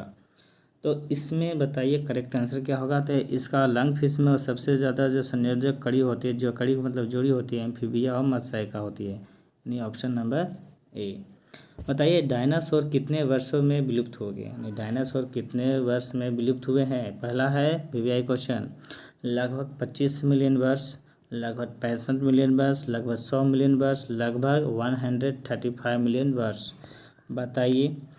तो मैं बता दूं कि डायनासोर जो है लगभग 65 मिलियन वर्ष पहले ही विलुप्त हो चुके हैं, यानी ऑप्शन नंबर बी। वो में लगभग में बताया जा रहा है, अनुमान सिर्फ से लगभग में मतलब बताया जा रहा है।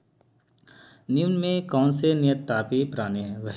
व्हेल शार्क, एलाइटीज, डेक्रो। कौन सा मतलब नियततापी प्राणी है इसमें?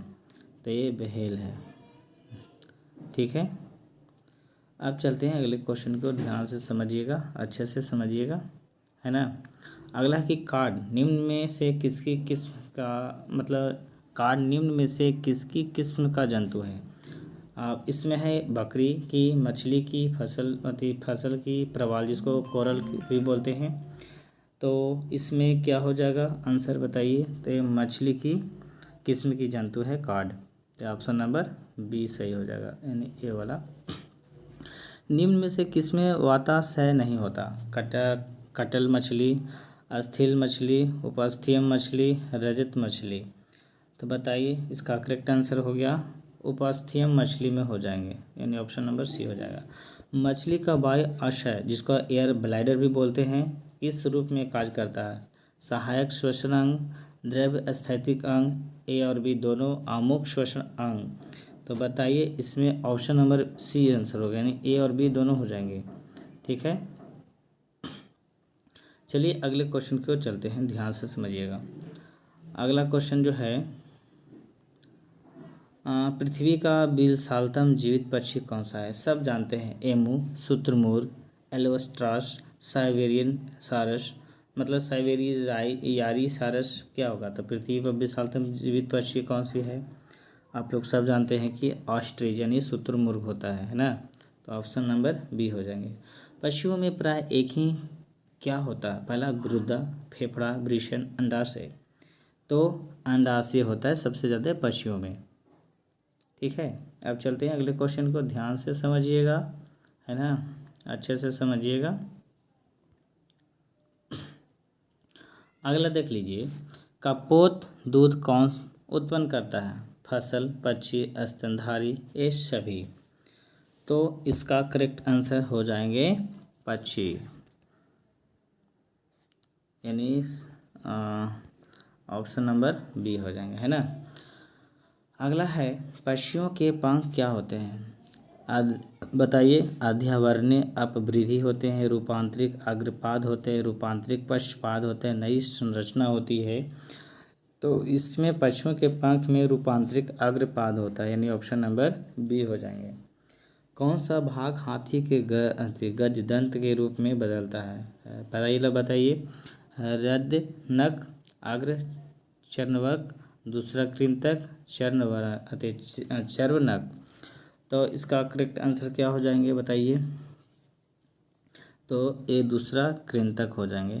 ठीक है, अगला क्वेश्चन देख लीजिए, थोड़ा सा ऊपर मैं कर देता हूँ क्वेश्चन को, है ना, ताकि आपको साफ साफ दिखाई दे। वह एकमात्र पक्षी कौन सा है जो पीछे की ओर उड़ता है? फिर भी एक क्वेश्चन हर एक एग्जाम में आया था कि ऐसा कौन सा पक्षी है जो पीछे की ओर उड़ता है? पहला है गौरैया, कोयल, साइबेरियाई सारस, गुंजन पक्षी।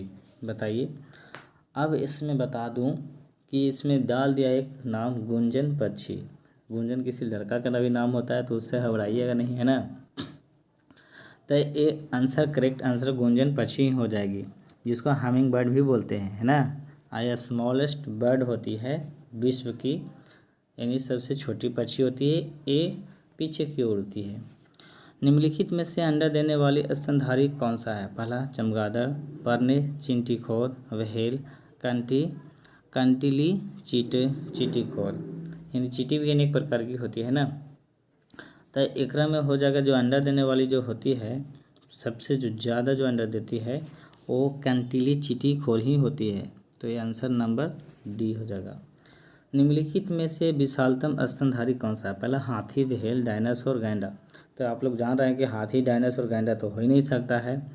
जो स्तनधारी प्राणी हो, स्तनधारी प्राणी का मतलब जो बच्चों को जन्म देती हो, उसको हम स्तनधारी प्राणी बोलते हैं। तो इसमें व्हेल ही आंसर होना चाहिए ना, होना चाहिए नहीं, होगा ही। तो आंसर क्या हो जाएगा? व्हेल। अब चलते हैं अगले क्वेश्चन की ओर, ध्यान से समझिएगा और अच्छे से देखिएगा। वीडियो पसंद आता है तो कृपया चैनल को लाइक और सब्सक्राइब जरूर कर दीजिएगा, ताकि मैं इसी प्रकार से वीडियो लाता रहूँ। कृपया, मेहनत तो लगता है दोस्तों, तो सब्सक्राइब तो ज़रूर कर लीजिएगा। अगला है कि क्वेश्चन नंबर 126 में कि वृक्ष के तनों में रहने वाले प्राणियों को क्या कहा जाता है? पहला वृक्षवासी, उड़ाका, उभयचर, जलचर। ये 4 ऑप्शन दिए गए हैं, तो इसमें से कौन से ऑप्शन सही होगा? तो वृक्ष के जो तने पर रहेगा उसको वृक्षवासी ही कहेंगे, है ना। तो इसका करेक्ट आंसर क्या हो जाएगा? ए। अब है कि जेनरो प्लांटेरम के लेखक कौन है? अब इसमें से थोड़ा सा एक आध को पूछ चुका है बायोलॉजी से कि जेना प्लांटेरम के जो लेखक है कौन है? लिनियस है कि वेंथम हुमकर है, एंगर ऑफ प्रांटल है कि हचिनसन है, कौन है बताइए। तो पहला जो ऑप्शन जो था लिनियस, ये जेनरा प्लांटेरम के लेखक ही हैं, तो याद रख लिया, भी क्वेश्चन है। अगला है कि वनस्पति जगत के गैर हरित विषमपोषी पादप कौन से होते हैं? पहला एल्गी, फंजाई, मॉसेस, फर्न। ये 4 ऑप्शन दिए गए हैं। तो इसमें भी आपको बताना है कि वनस्पति जगत के जो गैर हरित विषम पोषी जो पादप होते हैं वो क्या होते हैं। तो ये फंजाई होते हैं। ठीक है।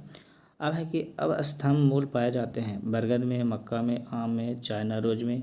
किस में अब स्तंभ मूल पाए जाते हैं बताइए अब। तो ये बरगद में पाए जाते हैं। ठीक है। अब चलते हैं अगले क्वेश्चन की ओर, ध्यान से समझिएगा। अगला क्वेश्चन की ओर है कि प्याज में किसमें खास जमा होता है। ठीक है। पहला है वायवीय, तना, मूल, जड़, सल्क, पत्र, कली। तो याद रखिएगा, इसमें सीधा सीधा मैं बता दूँ, ये पूछ रहा है कि प्याज, ठीक है, प्याज में किस खाद जमा होता है। तो मतलब सल्क, पत्र का, कली का, मूल का, वायरेती, तना का क्या होता है। तो इसमें जो करेक्ट आंसर हो जाएंगे सल्क पत्र का। उसमें पत्ते जैसे ही रहता है अंदर भाग भी। ठीक है, ध्यान से समझिएगा। तो इसके लिए इसका आंसर सी हो जाएगा। अब है कि अदरक जड़ नहीं तना है, क्यों। अब क्वेश्चन पूछ दिया अगर जड़ नहीं तना है। यह खास सामग्री को भंडारित करता है या मृदा में क्षैतिज दिशा में बढ़ती है। इसमें गांठें और पोरियां होती है। इसमें क्लोरोफिल नहीं है। क्या आंसर हो जाएगा बताइए दोस्तों। तो इसका आंसर हो जाएगा क्या जानते हैं, इसमें गांठें और पारियां होती है, इसलिए इसका करेक्ट आंसर सी हो जाएंगे। तो दोस्तों अब चलते हैं अगले क्वेश्चन की ओर। अगर वीडियो पसंद आता है तो कृपया हमारे इस चैनल को लाइक और सब्सक्राइब कर दीजिएगा जल्दी से। अगला है, देख लेता हूँ, यही क्वेश्चन तो नहीं था। अगला है कि फ्लोएम में सहचर कोशिकाएं किसमें पाई जाती है। अनावृति जीवों में, बीजी में, ब्रायोफाइटा में, टेरिडोफाइटा में, आवृत्ति बीजों में। यानी फ्लोएम किसमें, मतलब किस फ्लोएम में सहचर कोशिकाएं किसमें पाई जाती है। तो ये आवृत्ति बीजी में पाए जाते हैं, आवृत बीजी में पाए जाते हैं। ठीक है। तो यानी ऑप्शन नंबर डी हो जाएंगे। वह कौन सा फसल है जिसमें असली फल भी है और दिखावट फल भी मौजूद है। मतलब दोनों है, असली फल भी और दिखावट फल भी। ऑप्शन में दे रहा हूँ, बताइएगा। केला, बादाम, आम और काजू। कौन सी सही ऑप्शन हो जाएंगे। तो ये काजू हो जाएगा। क्या हो जाएगा, काजू। असली फल भी और दिखावटी फल भी मौजूद इसमें होते हैं। निम्नलिखित में से क्लोरोफिल में उपस्थित पोरफायरिन रिंग के मध्य उपस्थित तत्व है। पहला मैग्नीशियम, कैल्शियम, लौह, आयरन, फास्फोरस। क्या है। तो इसका सही यानी करेक्ट आंसर हो जाएगा मैग्नीशियम। इस केमिस्ट्री से भी एक आध क्वेश्चन डाल दे रहा है बायोलॉजी में। चलिए कोई दिक्कत नहीं, ये बायोलॉजी का ही चैप्टर था, टेंशन मत लीजिए। और अगला क्वेश्चन देख लीजिएगा। अगला क्वेश्चन क्या कहता है कि निम्न में से कौन से प्रक्रम अंधकार के समय पादपों के साथ संबंध होते हैं। पहला प्रकाश संश्लेषण और श्वसन, बी में श्वसन और वाष्पोत्सर्जन, और सी में है वाष्पोत्सर्जन और चालन, और डी में है चालन और श्वसन। तो दोस्तों यानी इसका करेक्ट आंसर हो जाएगा चालन और श्वसन, यानी डी। अगला है रंध्र यानी मुख द्वार, इस पर आधारित है। द्वार कोशिकाओं में जीव द्रव्य कुचन, कोशिका रस के सांद्रण के हर्ष, बहिःप्रसरण, अंतःप्रसरण। तो इसमें क्या आंसर हो जाएंगे बताइए। तो ये द्वार कोशिकाओं के जीव द्रव्य कुंचन हो जाएगा, यानी ऑप्शन नंबर ए। बताइए कि प्रकाश संश्लेषण के लिए किसकी आवश्यकता होती है। धूप, जल, पर्णहरियम, मतलब वही पर्णहरित जिसको क्लोरोफिल बोलते हैं, ये सभी क्या हो जाएंगे बताइए। तो ये सभी प्रकाश संश्लेषण के लिए सभी जरूरत है। ठीक है। अब है अगले क्वेश्चन की ओर, देख लीजिएगा ध्यान से। अगला क्वेश्चन है, ध्यान से देखिएगा कि प्रकाश संश्लेषण के द्वारा हरे पादप निर्माण करते हैं। पहला ऑप्शन है अकर्बनिक द्रव्य, खनिज, कार्बनिक द्रव्य और पोषक तत्व। क्या निर्माण करते हैं भाई बताइए ज़रा, हम भी ज़रा जानें। तो एक कार्बनिक द्रव्य मतलब प्रदान करते हैं या निर्माण करते हैं। सौर ऊर्जा का सबसे बड़ा स्थिरीकारक कौन है। पहला बैक्टीरिया, दूसरा है प्रोटोजोआ, तीसरा है कवक और चौथा है हरे पादप। तो इसका करेक्ट आंसर हो जाएगा हरे पादप। अगला है क्वेश्चन कि खट्टे स्वाद के लिए कोशिकाओं जिह्वा के जिस भाग में होती है उसको क्या कहा जाता है, तो उसको पार्श्व कहा जाता है। अब हृदय वंचित है, पहला हृदय पेशी में, अनैच्छिक पेशी में, ऐच्छिक पेशी में, चिकनी पेशी में। तो इसका करेक्ट आंसर हो जाएगा ऐच्छिक पेशी में। खाली याद अब करते जाइए, ठीक है। काहे कि अभी तो समय है, उतना टेंशन मत लीजिए, काहे कि 25 अप्रैल से तो अभी फार्म ही इसका अप्लाई होगा। तो अगला है, ध्यान से देखिएगा कि रुधिर समूहों की खोज किसके द्वारा की गई है।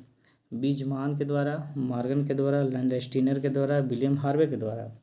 यानी किसके द्वारा रुधिर समूहों की खोज की गई है, VBA क्वेश्चन है, तो लैंडस्टीनर के द्वारा किया गया है। ऑप्शन नंबर सी हो जाएंगे। अगला है कि पुरानी और प्रायः नष्ट लाल रुधिर कणिकाएँ कहाँ नष्ट हो जाती है, अस्थिमज्जा में, पलिया में, यकृत में या आमाशय में। तो हम लोग सब जानते हैं कि कहाँ ख़त्म होती है, बताइए। तो ये पलिया में जाकर ख़त्म हो जाती है ना। चलिए दोस्तों, अब अगले क्वेश्चन की ओर चलते हैं, ध्यान से समझिएगा, है ना। एक क्वेश्चन लाजवाब था। आज थोड़ा सा गर्मी है, लाइन कटा हुआ है, तो पढ़ा रहा हूँ। अगला चलिए देख लीजिए क्वेश्चन कि रुधिर लसिका इनमें से देखी जाती है। पहला संधिपाद, जिसको आर्थ्रोपोड में बोलते हैं, शूलचर्मी, जिसको इकाइनोडर्मा बोलते हैं, डर्मम जो बोलते हैं। एक सी ऑप्शन है एस्कैरिस में, एनिलिड, जिसको लघु वलयक बोलते हैं। तो इसका करेक्ट आंसर क्या हो जाएगी, बताइए, या हो जाएंगे। तो ऑप्शन नंबर ए हो जाएंगे, ध्यान से समझिएगा, ठीक है। अगला है कि बिलसिकानों के द्वारा होने वाली प्रतिरक्षा को क्या कहते हैं। बंध प्रतिरक्षा, उपार्जित प्रतिरक्षा, कोशिकीय प्रतिरक्षा, तरल प्रतिरक्षा, क्या कहते हैं। तो इसका भी आंसर ए हो जाएगा, ठीक है, बंध प्रतिरक्षा। अगला है कि मूत्र बनता है संग्राहक वाहिनियों में, कैलिसीज में, मूत्र वाहिनियों में, मूत्राशय में। मूत्र बनता है कहाँ, आपको ए बताना है। तो मूत्राशय में ही मूत्र बनता है, ठीक है। तो आंसर हो जाएगा डी। अब चलते हैं अगले क्वेश्चन की ओर। अगला क्वेश्चन देख लीजिए कि गुर्दे की रुधिर पूर्ति करने वाली रुधिर वाहिका है। पहला वृक्क धमनी, यकृत धमनी, फुफ्फुस धमनी, ग्रीवा, जिसको केरोटिड धमनी भी बोलते हैं। तो इसका करेक्ट आंसर क्या हो जाएंगे, तो वृक्क धमनी में गुर्दे की पूर्ति होती है। अगला चलिए, अस्थियों दांतों में मौजूद रासायनिक द्रव्य है। पहला calcium phosphate, calcium chloride, calcium sulphate और कैल्शियम बोरेट। कहे का मतलब अस्थि के मतलब हड्डियों में और दांतों में कौन सा रासायनिक द्रव्य पाए जाते हैं, कहे का मतलब ये है। तो कैल्शियम फास्फेट पाए जाते हैं, कैल्शियम और फास्फोरस दोनों पाए जाते हैं, कहे का मतलब ये है। मानव शरीर की सबसे बड़ी मिश्रित ग्रंथि कौन से है, थाइमस, यकृत, अंगनाशय, प्लीहा। आपको ए बताना है, तो अंगनाशय सही करेक्ट आंसर हो जाएंगे, ठीक है। अगर पूछ देगा कि मानव शरीर की सबसे बड़ी अंग कौन है, तो यकृत बोलना है, लीवर, ठीक है। अब चलते हैं अगले क्वेश्चन की ओर। अगला है कि निम्नलिखित में से किस युग में जोड़े का मिलान सही ढंग से नहीं किया गया है। तो इसका ऑप्शन बताना है। तो विटामिन डी धूप में मिलता है, ठीक है। तो इसका करेक्ट आंसर डी हो जाएगा,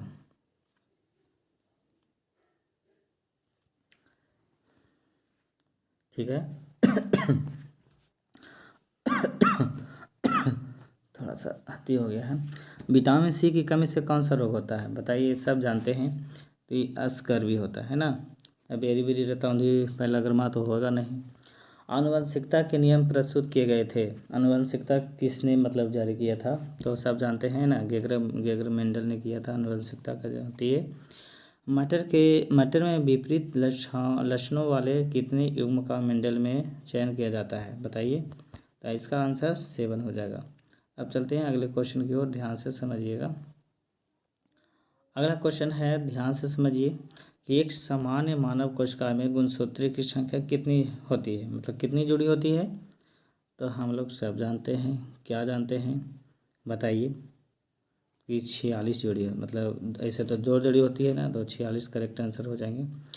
एलोस आते बताइए, एलोसोम होते हैं, पहला कोशिकांग, पादप हार्मोन, एलील, लिंग गुणसूत्र, क्या होते हैं बताइए। तो ये लिंग गुणसूत्र होते हैं, ये ऑप्शन नंबर डी सही हो जाएगा। ठीक है, अब चलते हैं अगले क्वेश्चन की ओर, ध्यान से समझिएगा। अगला है कि डीएनए नाइट्रोजन आधार के कारण आरएनए में भिन्न होता है। एडिलीन, ग्वानिन, साइटोसिन, थायमीन, क्या होते हैं बताइए, जल्दी से ज़रा बता दीजिए। तो थायमीन होते हैं, ध्यान से समझिएगा। इसका करेक्ट आंसर क्या हो जाएगा, थायमीन। डीएनए में पाई जाने वाली शर्करा है हेक्सोज, हेप्टुलोज, पेंटोज, जाइलुलोज, क्या होगा बताइए डीएनए में। तो इसका हेक्सोज हो जाएगा। अब है निम्न में से कौन से समजात अंग है। कीटों एवं पक्षियों के पंख, मछली एवं बिल्ली की पूंछ, मगर की त्वचा और पक्षियों के पंख, घोड़े और मनुष्य के अग्रपाद, यानी समजात अंग कौन से हैं ये आपको बताना है। तो घोड़े एवं मनुष्यों के अग्रपाद ही आंसर हो जाएंगे। Option number D. साधारण जुकाम होता है वायरस के द्वारा, बैक्टीरिया के द्वारा, प्रोटोजोआ के द्वारा, एक कोशिकीय शैवाल के द्वारा। यानी साधारण मतलब जो साधारण जुकाम जो होते हैं किसके द्वारा होते हैं, तो ये वायरस के द्वारा होते हैं, यानी विषाणु के द्वारा भी बोल सकते हो, है ना।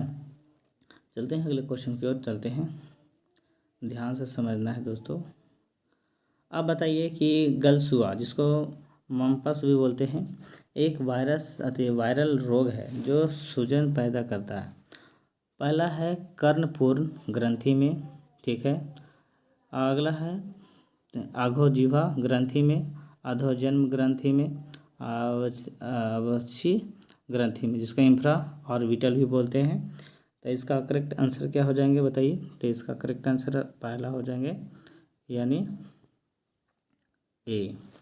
अब है इन्फ्लुएंजा विषाणु में होता है बराबर मात्रा में आरएनए और डीएनए, आरएनए के अल्प मात्रा के साथ डीएनए, केवल आरएनए और केवल डीएनए। तो बताइए, तो इसमें केवल आरएनए होता है, ध्यान से समझिएगा। डेंगू किससे फैलता है, घोड़े से, मधुमक्खी से, मच्छर से, तितली से। तो अब आप लोग तो बता ही देंगे कि डेंगू कैसे फैलता है ना। तो बताइए क्या होगा। तो मच्छर से ही फैलते हैं ना, तो आंसर करेक्ट हो जाएगा मच्छर। अब देख लीजिए अगला क्वेश्चन क्या कहता है कि पोलियो का नैमित्तिक जीव क्या है। पहला कृमि, विषाणु, जीवाणु, कवक और विषाणु। तो बताइए ज़रा। तो विषाणु, इसका भी आंसर विषाणु ही हो जाएगा। अगला है कि निम्न में से कौन सा कीट मनुष्यों में निद्रालु व्याधि फैलता है परंतु वन्य जीवों के लिए निरापद और अफ्रीका में बेस्ट गेम वार्डन कहलाती है। ठीक है, वही मतलब जीवाणु है जो अफ्रीका में गेम वार्डन के नाम से भी जाना जाता है। बताइए क्या होगा। थोड़ा घेगा बैठ जाता है जी। बताइए, क्या हम बता ही देता हूँ।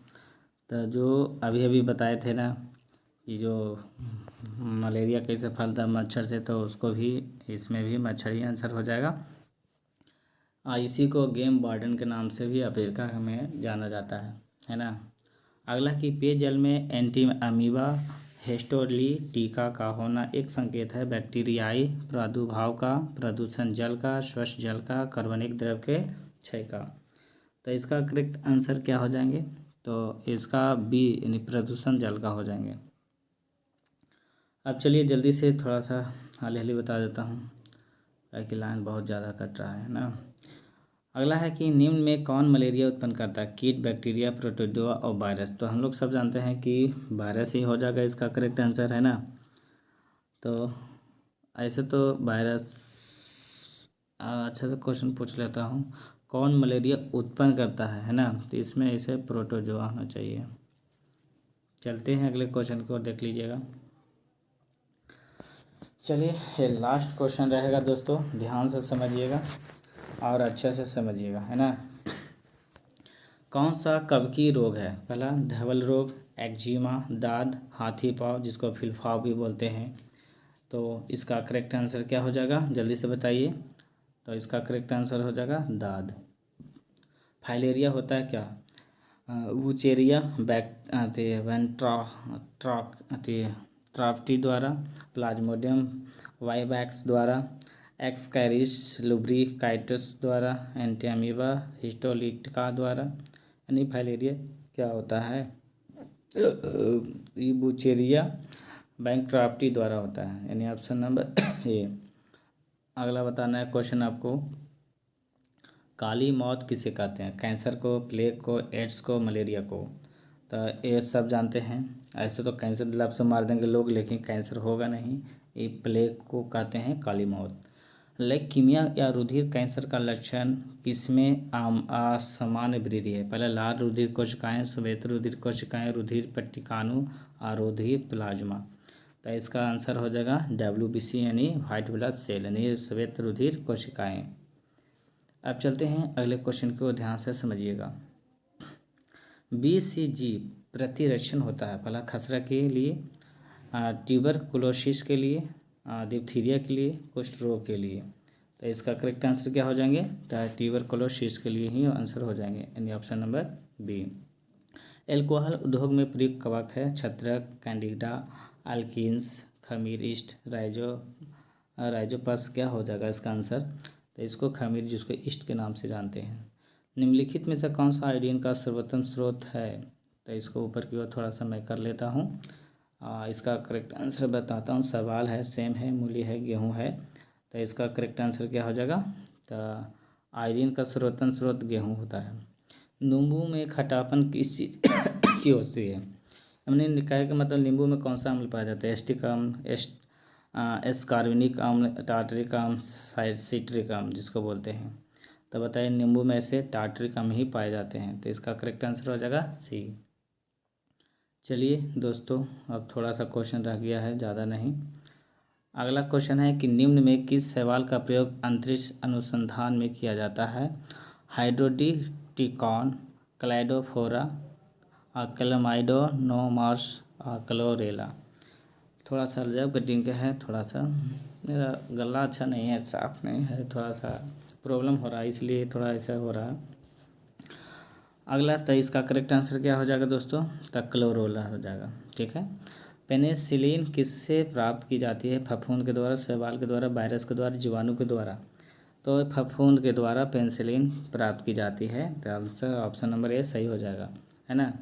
अगला क्वेश्चन देख लो। अगला क्वेश्चन क्या कहता है कि विस्तृत स्पेक्ट्रम प्रतिजैविकी किससे उत्पन्न होते हैं? स्ट्रेप्टोमाइसिस, एस्परजिलस, पेनिसिलियम, बैसिलस किसके द्वारा होते हैं? तो इसका करेक्ट आंसर हो जाएगा, यानी स्ट्रेप्टोमाइसिस हो जाएगा इसका करेक्ट आंसर, यानी ऑप्शन नंबर ए। चेचक के लिए टीके वैक्सीनेशन का आविष्कार किसने किया था? सर फ्रेडरिक ग्रांट बैंटिंग ने, सर अलेक्जेंडर फ्लेमिंग ने, एडवर्ड जेनर ने, लुई पास्चर ने। तो चेचक के टीके का खोज किसने किया था बताओ भाई? तो एडवर्ड जेनर ने किया था, सब जानते हैं। अब चलते हैं अगले क्वेश्चन को, देख लीजिए ध्यान से। अगला कि खमीर यानी ईस्ट एक जटिल एंजाइम की क्रिया द्वारा किण्वन करता है जिसका नाम है परऑक्सीडोज, जाइमेज, एनवर्टेज, कैटालेज।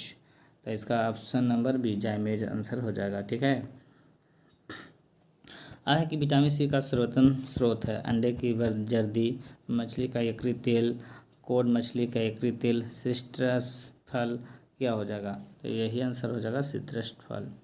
चलिए दोस्तों, अब आगे क्वेश्चन की ओर चलते हैं। आए है लास्ट क्वेश्चन है, आगे कृपया ध्यान से समझिएगा कि हृदय के लिए सबसे अधिक लाभदायक खास तेल कौन सा है? बटर ऑयल तेल, अब है ऑलिव ऑयल, जैतून का तेल जिसको बोलते हैं, रेपसीड ऑयल जिसको तैलिया तेल बोलते हैं, सरसों का तेल। तो इसका करेक्ट आंसर कौन हो जाएगा? तैलिया तेल, जो तिल का तेल होता है उसी को शायद लगता बोलते हैं, है ना। तो ये ऑलिव जैतून का तेल हो जाएगा इसका करेक्ट आंसर। ठीक है। हृदय के लिए सबसे अधिक लाभदायक वही होता है। तो दोस्तों, आपको वीडियो कैसा लगा बताइएगा ज़रूर। ठीक है।